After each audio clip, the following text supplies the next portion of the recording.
Bismillahirrahmanirrahim. Nahmaduhu wa nusalli ala rasulihil karim Muhammadin sallallahu alaihi wasallam. Saudara-saudaraku yang dirahmati Allah Ta'ala di mana saja Anda berada, Assalamualaikum warahmatullahi wabarakatuh. Semangat yuk. Alhamdulillah kita bisa berjumpa kembali di dalam acara Tarbiyat kita. Tarbiyat kita kali ini masih melanjutkan tema pembahasan pada kesempatan atau pertemuan beberapa hari yang lalu, yaitu memiliki sifat satar Allah Ta'ala, yaitu sifat maha menutupi aib daripada hamba-hambanya. Kalau untuk manusia, pandai menutupi kesalahan daripada saudara-saudaranya.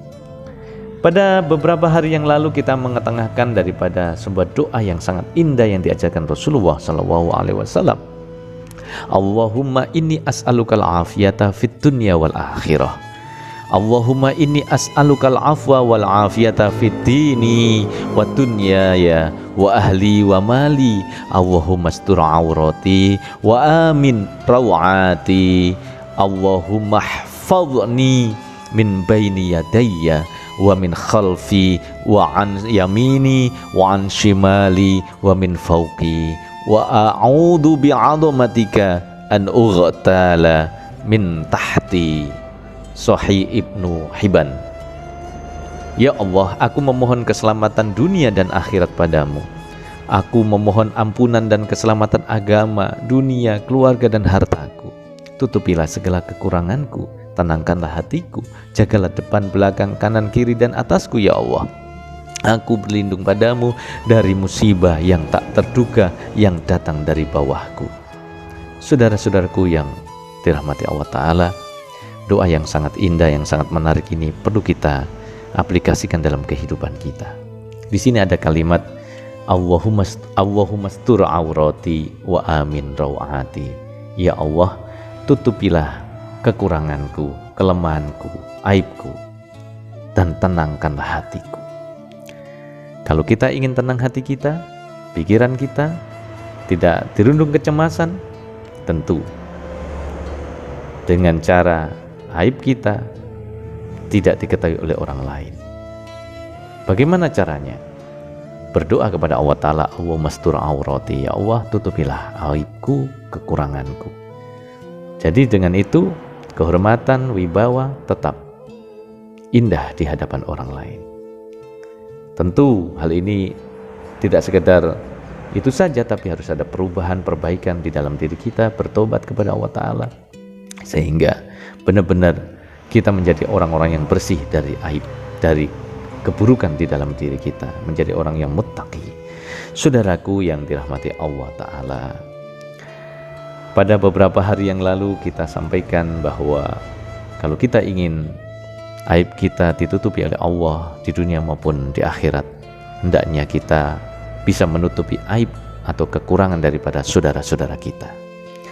Dan Huzur pun menasihatkan yang kita bahas pada pertemuan yang lalu itu, bahwa hendaklah kalian sibuk mengintrospeksi diri, janganlah sibuk mengurusi daripada aib orang lain.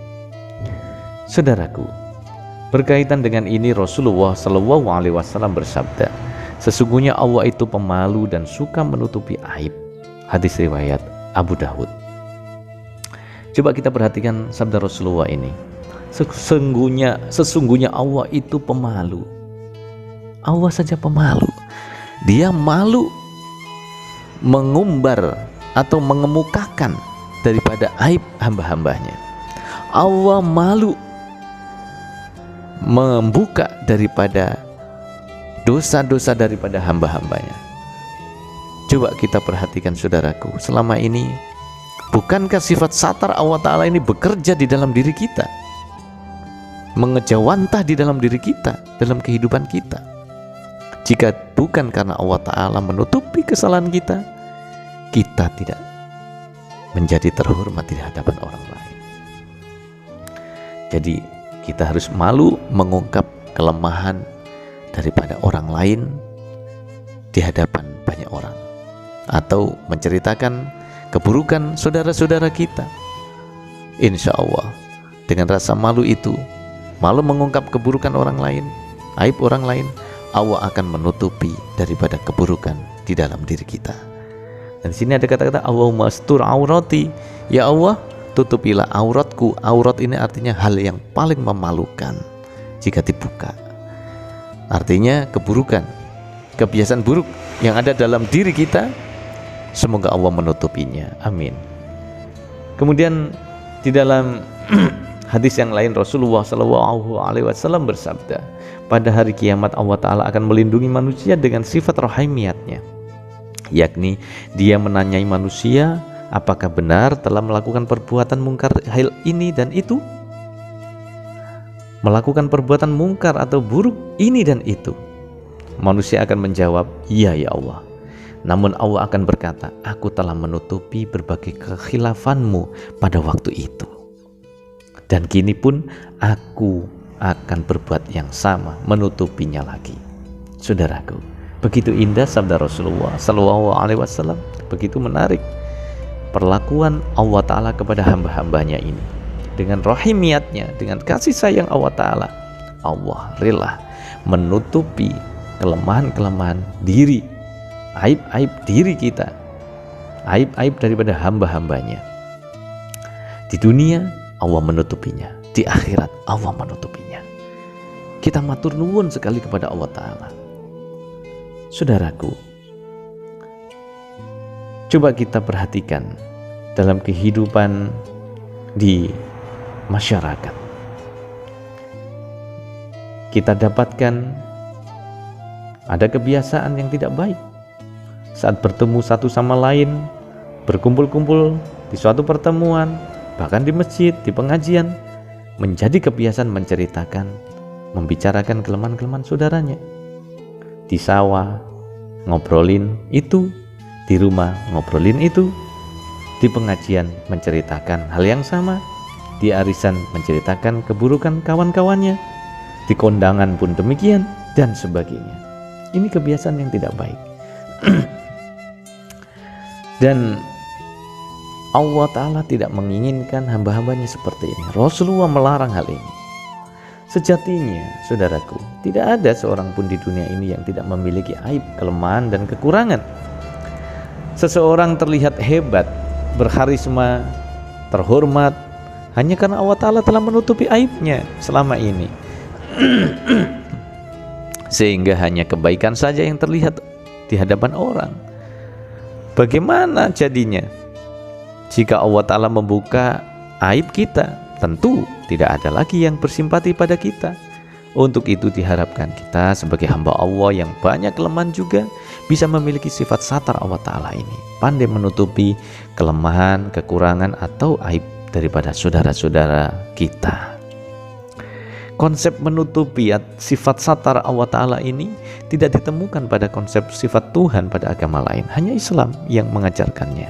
Untuk itu kita syukuri kita memiliki Tuhan, kita mengenal Tuhan dengan sifat satarnya ini.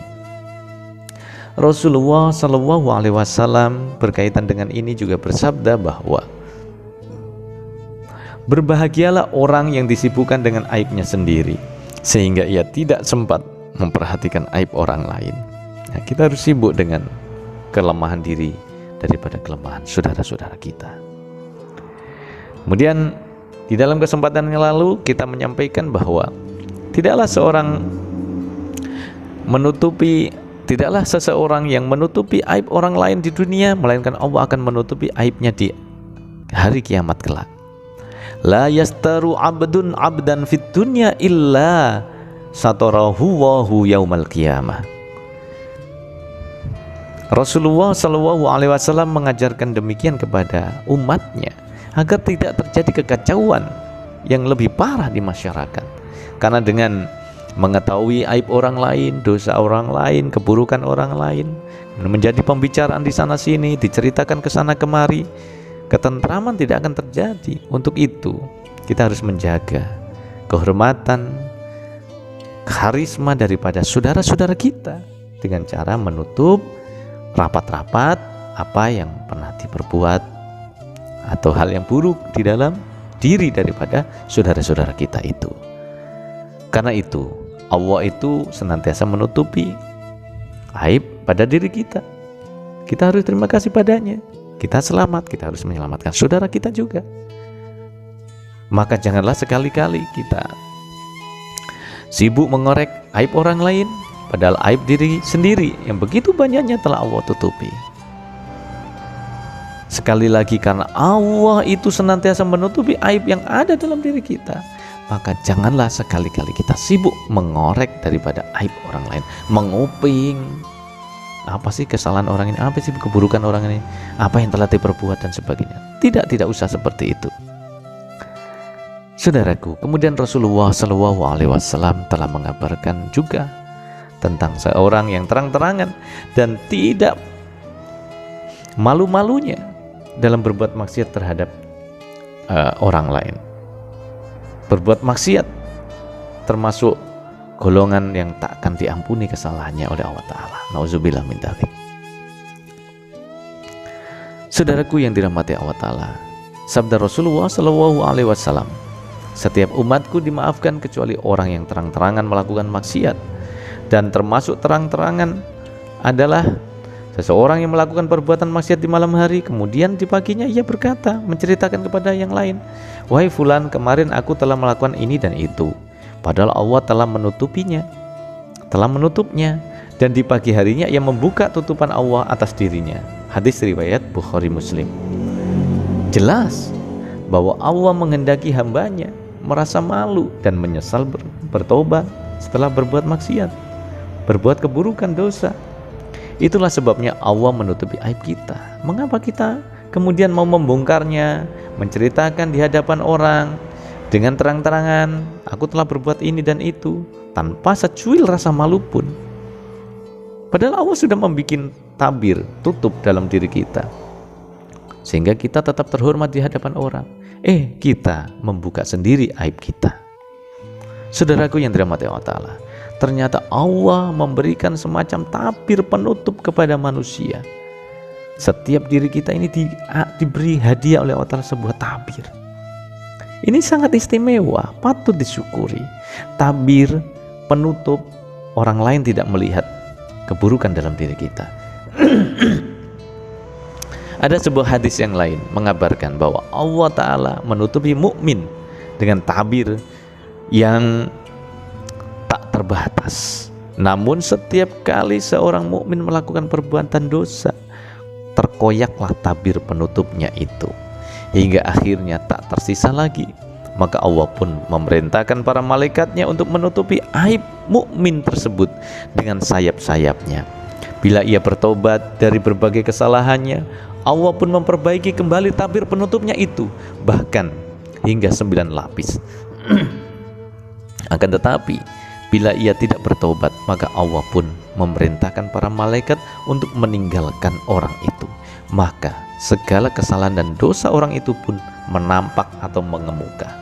Saudaraku yang dirahmati Allah Ta'ala, ya Allah, coba kita perhatikan sabda Rasulullah SAW yang menarik ini.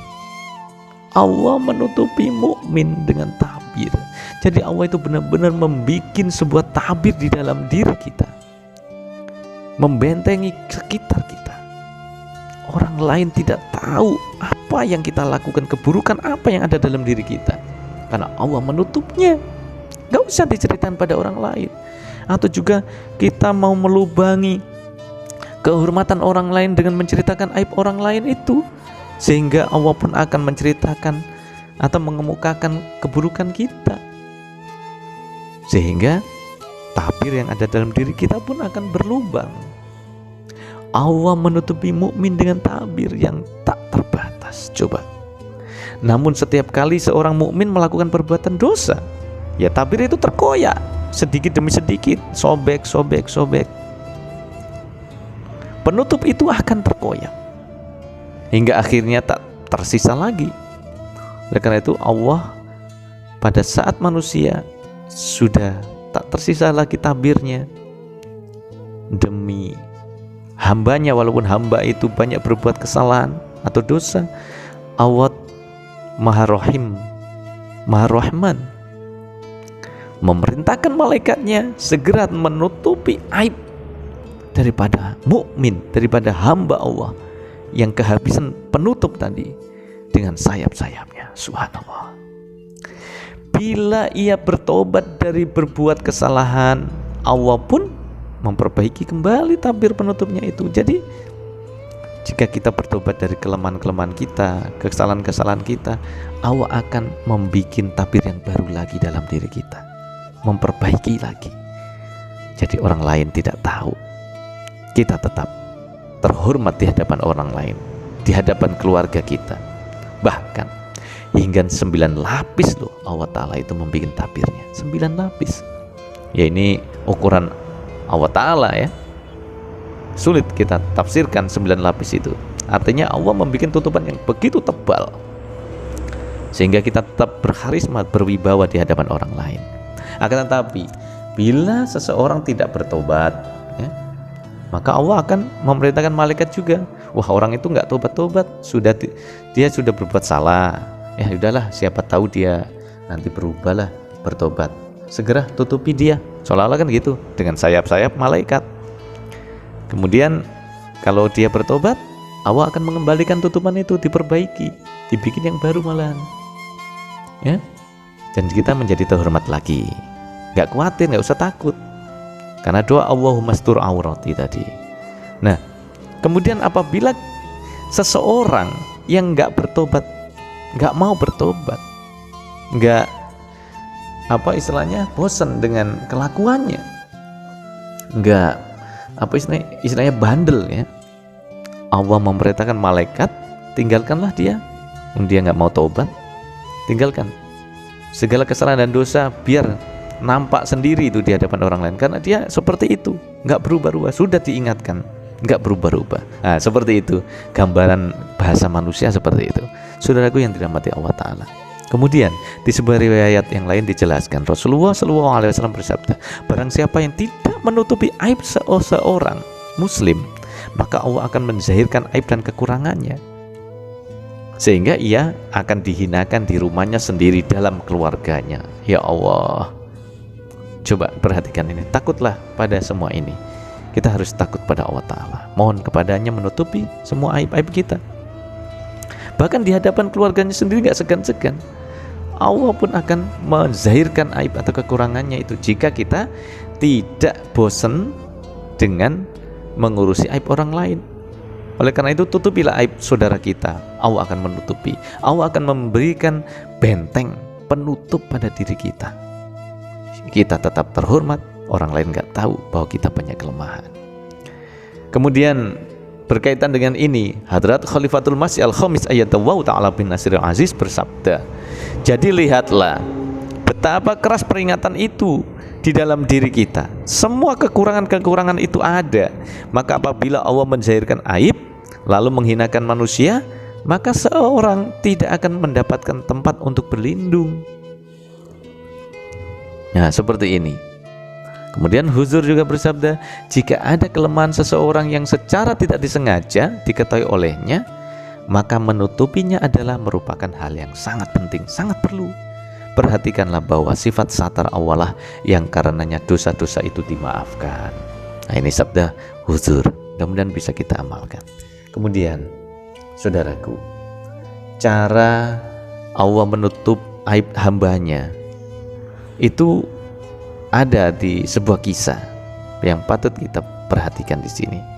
Pada saat itu di zaman Nabi Musa alaihissalam, bahwa pada zaman Nabi Musa alaihissalam, Bani Israel ditimpa musim kemarau yang sangat panjang. Mereka pun berkumpul mendatangi Nabi Musa dan berkata, wahai Musa, berdoalah kepada Rabb-Mu agar dia menurunkan hujan kepada kami.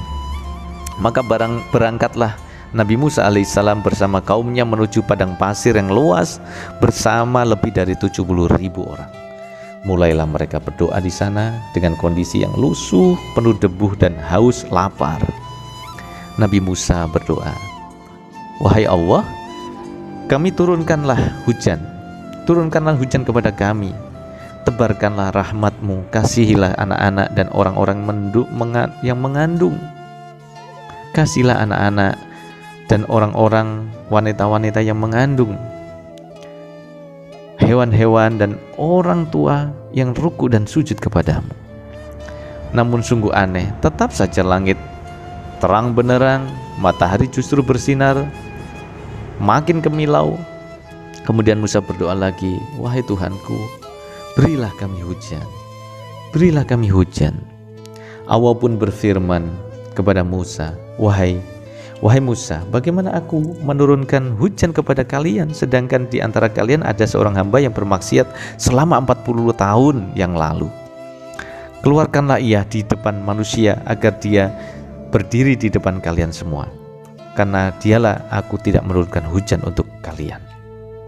Maka Musa pun berteriak di tengah-tengah kaumnya, wahai hamba yang bermaksiat kepada Allah selama 40 tahun, keluarlah di hadapan kami, karena engkaulah hujan tak kunjung datang. Mendengar ini, seorang pria melirik ke sana kemari, ke kanan kiri, melihat tak seorang pun yang keluar di hadapan manusia. Saat itu pula ia sadar kalau dirinya lah yang dimaksud sebagai hamba yang telah bermaksiat selama 40 tahun tersebut. Ia pun merasa malu, takut dan gelisah, tidak berani menampakkan diri. Ia berkata dalam hatinya, kalau aku keluar di depan manusia, maka akan terbuka rahasiaku, aibku. Kalau aku tidak berterus terang, maka hujan pun tak akan turun. Maka pria itu menundukkan kepalanya karena malu dan menyesal. Air matanya pun menetes. Ia berdoa kepada Allah, ya Allah, aku telah bermaksiat kepadamu selama 40 tahun ini. Aku selama ini berbuat dosa, ya Allah. Aku tidak sujud kepadamu. Selama itu pula engkau menutupi aibku. Sungguh sekarang aku bertobat kepadamu, ya Allah. Maka terimalah taubatku. Isaknya dalam hati yang penuh pengharapan, penuh rintian. Tak lama kemudian awan-awan tebal pun bergumpal di atas langit, semakin tebal menghitam, lalu turunlah hujan. Nabi Musa keheranan dan berkata, ya Allah, engkau telah turunkan hujan kepada kami, padahal tak seorang pun yang keluar di hadapan kami, di depan manusia. Allah berfirman kepada Nabi Musa alaihissalam, wahai Musa, aku menurunkan hujan disebabkan seorang hamba yang karena hujan tak kunjung turun itu telah bertobat atas dosa-dosanya. Musa berkata, ya Allah, tunjukkan kepadaku siapa hamba yang telah bertobat itu. Allah berfirman, wahai Musa, aku tidak membuka aibnya padahal ia bermaksiat kepadaku selama 40 tahun. Apakah aku harus membuka aib-aibnya sedangkan ia telah bertobat kepadaku, kembali kepadaku? Masya Allah, saudaraku, sungguh luar biasa cara Allah menutupi aib hambanya. Allah saja malu menutupi, Allah saja malu membuka aib daripada hamba-hambanya. Apakah kita masih tetap bersikukuh terus dalam perbuatan kita, menceritakan keburukan daripada saudara-saudara kita? Saudaraku, berkenan dengan ini, Huzur kita bersabda, oleh karena itu, daripada melihat aib-aib orang lain, setiap orang seyogyanya senantiasa mengintrospeksi dirinya sendiri. Demikian yang dapat disampaikan. Mudah-mudahan kita dapat mengambil daripada pelajaran di dalamnya. Wa akhiru da'wana alhamdulillahi rabbil alamin. Assalamualaikum warahmatullahi wabarakatuh.